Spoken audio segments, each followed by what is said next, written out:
Senior तजिया car Arif Hamid भट्टी ने कहा है कि नून लीग और इनकी साथी जमातें अपने मुकदमात ख़त्म कराने के लिए और इमरान खान को रास्ते से हटाने के लिए हुकूमत में आई हैं, और कहा कि रात के अंधेरे में ख्वाजा साद रफ़ी का नाम ECL से निकलता है और पूरी काबीना नवाज शरीफ से मिलने के लिए लंदन पहुंच जाती है। उन्होंने कहा कि इन लोगों से सवाल होना चाहिए कि आप मुबैना तौर पर करप्शन केसेस में मुलविस लोगों को रेस्क्यू करने के लिए हुकूमत में आए हैं या अवाम की खिदमत करने के लिए। लंदन में नवाज शरीफ अपने भाई शहबाज शरीफ से नाराज़ हो रहे हैं कि आप मुल्क के वज़ीर आज़म हैं, मेरी बेटी का नाम ECL से नहीं निकल रहा।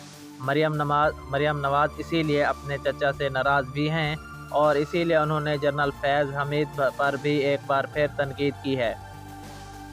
आरिफ हमीद भट्टी ने कहा कि ख्वाजा आसिफ कहते हैं कि नवंबर से पहले इंतखाबात हो सकते हैं, इसाक डार कहते हैं कि वक्त पर इलेक्शन होंगे। आज आसिफ अली जरदारी ने सब को चुप करा दिया कि पहले इंतखाबी असलाहत होंगी और इसके बाद इंतखाबात कराए जाएंगे। प्रोग्राम में शरीक तजियाकार ताहिर मलिक ने कहा कि लंदन में इजलास बुलाए जाने की वजह यह है कि इसमें अहम फैसले होने हैं, जैसा कि इंतखाबात कब कराने हैं, नए आर्मी चीफ की तैनाती किसने करनी है। इन हसास मौज़ूआत पर गुफ्तगू की वजह से इजलास को लंदन में एक प्राइवेट मकाम पर मुंतकिल किया गया है।